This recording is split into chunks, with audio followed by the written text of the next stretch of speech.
Students, today we're going to be looking at Russia's involvement in World War One. So we're going to be working out of the Russia in World War One, 1914 to 1917. And I'm aware these dates are a little bit weird. We're specifically talking about Russia's involvement in World War One. By 1917, well, you see that they do not participate in the final year of the war.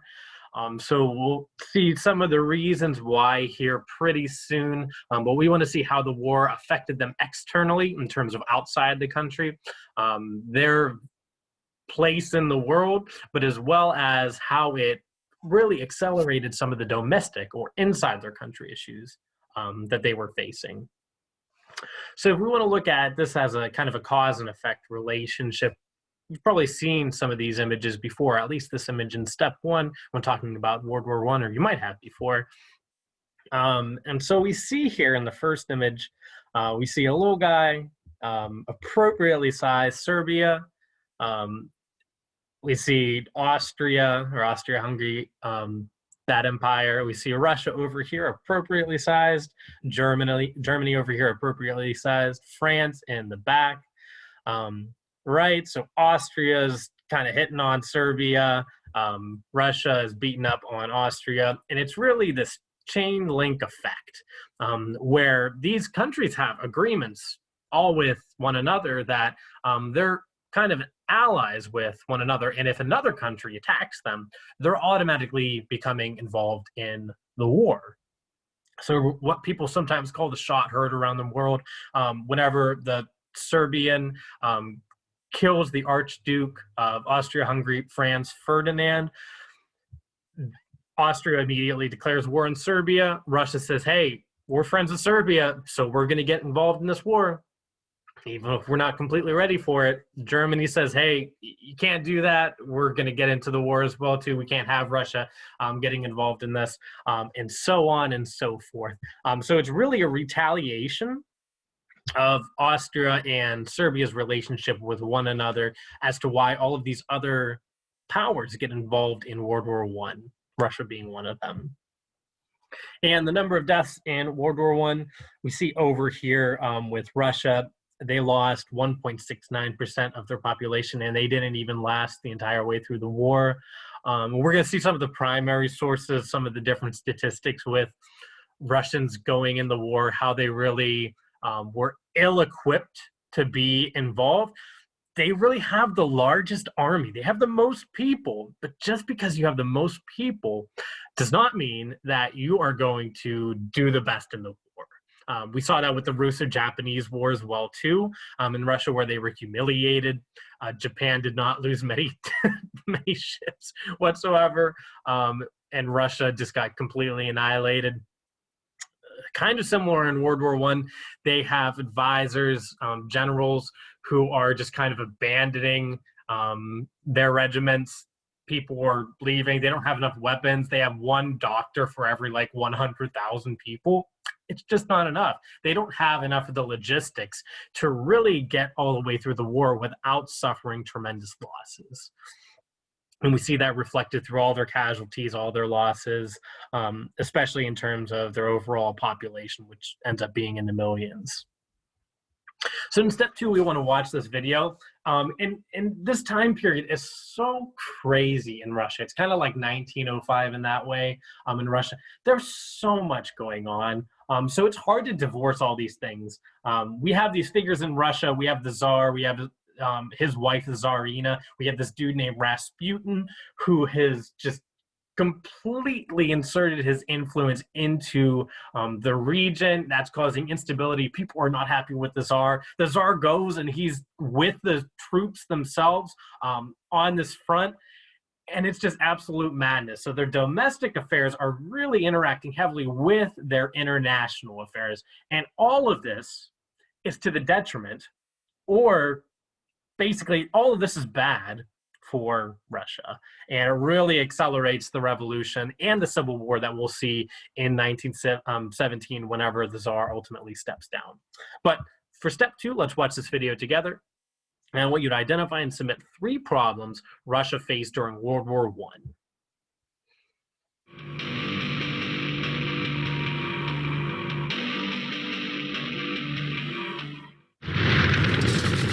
In the trenches, after 3 years of war, the men are desperate to see it end and filled with rage.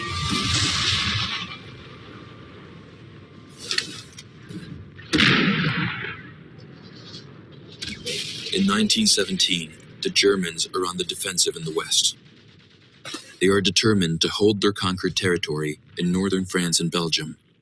In the East, Germany occupies 310,000 square miles of the Russian Empire.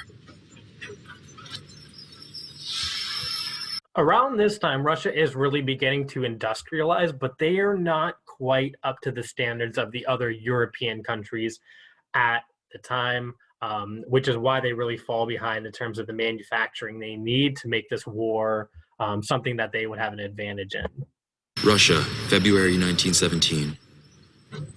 Tsar Nicholas II is still in the field, commanding the army. In the capital, the Tsarina governs in his stead. The Russian people hate her, convinced she is a German spy. So imagine how this looks like the leader of the country, the Tsar, is literally going to other places in Europe, and he's conducting his affairs there, and he's leaving his responsibilities to his wife. And this other dude named Rasputin, this healer, this monk, who's just come in and completely shaken things up within the autocracy in Russia. The evil monk Rasputin is dead, assassinated because of his influence over the Tsarina.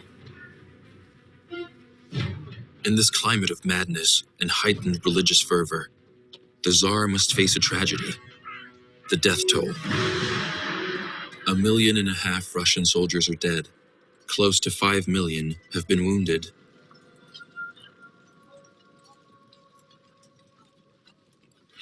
A factory for artificial limbs in Kiev is meant to reassure the country's many amputees. Instead, it symbolizes a crippled regime. The war has amputated Russia's wealth and vitality. It's like your ship is flooding, you're on a ship, and you're trying to get the water out with just your hands. That's the analogy I'll use for Russia at this time. It's lifeblood.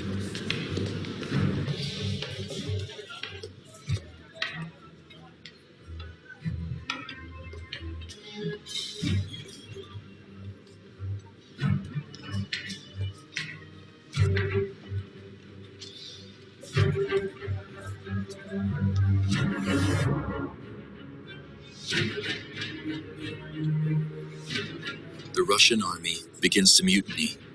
Many soldiers abandon their posts to join their wives, who on February 23, 1917, in St. Petersburg, demonstrate against the war. Dudes are just saying, oh my goodness, why am I even out here? I am leaving. I'm going back home to my family. Who cares about what the Tsar wants? We don't need to be here. And they're just leaving, right? And there's already chaos going on around St. Petersburg where the Tsar is. There's all these demonstrations. It's a mess. Famine and the loss of their husbands. They are joined by students and workers. It is the start of the Russian Revolution. So we have the Russian Revolution in 1905, which sets forth a lot of different policies, but then we have another one in 1917, right? In both cases, the terms are appropriate. A lot changes in those 2 years. In the Russian capital, the army garrison responsible for maintaining civilian order sides with the rebels. The banners proclaim, "The people and the army united. Peace. Long live the Republic. And down with the old regime." On March 15th, 1917, Nicholas II abdicates. He is captured here on film for the last time. With his 4 daughters, the Grand Duchesses, and his only son and heir, Tsarevich Alexei, a hemophiliac, too fragile to reign. Nicholas is looking for another successor.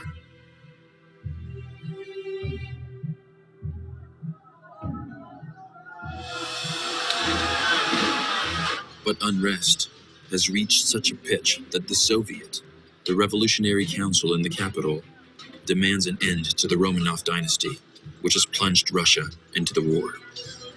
All these things are related. Everything happening in Russia is related. You can't really divorce their international affairs, their affairs with other countries, against their domestic stuff. This stuff is all related. People are seeing this war effort that's completely broken.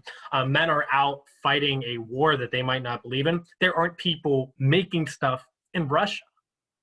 All right? So these things are cause and effect, constantly going back and forth between the two. Okay, so make sure you submit 3 problems that Russia faced during World War I for that video. In step 3, I'd like you to go to Russia and World War I in OneNote. So you're going to read through the following sources and answer the highlighted questions. Some imagery here, some information with some statistics about their army, how ill-equipped it was, their industry at the time, and then what ultimately happened as a result of World War I. Not too many sources for this one, but should give you a pretty good idea of the challenges that they were facing at the time. And that'll be it. I hope you have a wonderful day.